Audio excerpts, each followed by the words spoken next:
bilan. Ça fait au moins 28 générations qu'on possède ce château. Et au départ, c'est pas là qu'on habitait, c'était nos soldats qui habitaient là. Nous, on habitait à côté d'Avallon, à Montréal. Le village de Montréal.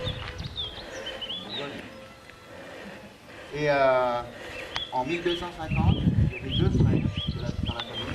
L'aîné est resté sur place. Il n'avait pas d'enfant, mais il était l'aîné, donc il est resté sur place.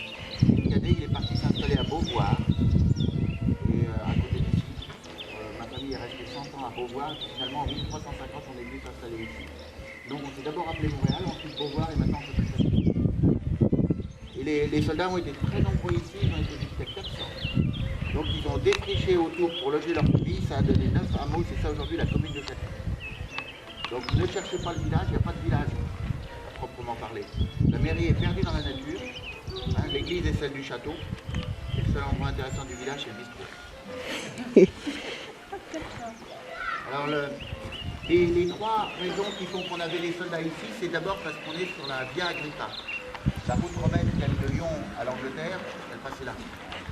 Ça, c'est la première raison de la position stratégique du château. La deuxième raison, c'est parce qu'on est sur la Cure, qui était une rivière très importante pour l'économie locale. On faisait du flottage. On a fait du flottage de tous les matériaux possibles, surtout du bois, des bûches. Les bûches du Morvan étaient indispensables pour les villes comme Paris. Alors les bûches flottaient d'abord sur la Cure, ensuite sur Lyon, puis après ça sur un affluent de Lyon qui s'appelle la Seine. Vous savez pas, je vais dire que des choses vraies. Vous savez, quand la Seine se jette dans Lyon, vous savez comment? On a fait du fer, on a fait plein de... Dans les époques très anciennes, il y avait des minerais, on travaillait ça sur des radeaux. À l'époque, la Cure, c'était une énorme rivière, c'était un torrent. Il y avait et on régulait ça divinement bien avec des lièvres. Et il n'y avait pas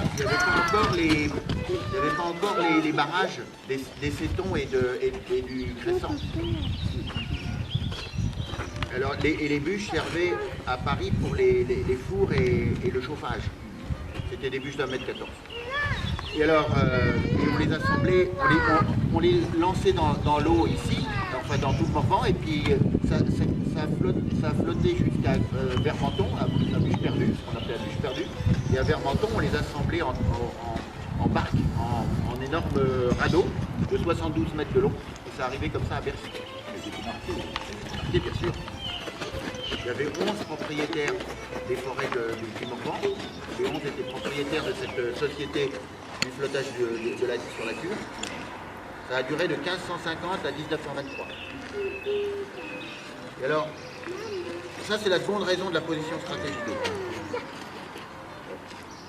Ça c'est la seconde raison de la position stratégique du château. La troisième raison, c'est parce qu'on est à la limite du comté de Nevers. Au Moyen-Âge, le comte de Nevers, c'était l'ennemi du duc de Bourgogne. Et nous, ça nous arrivait de nous marier avec la sœur du duc.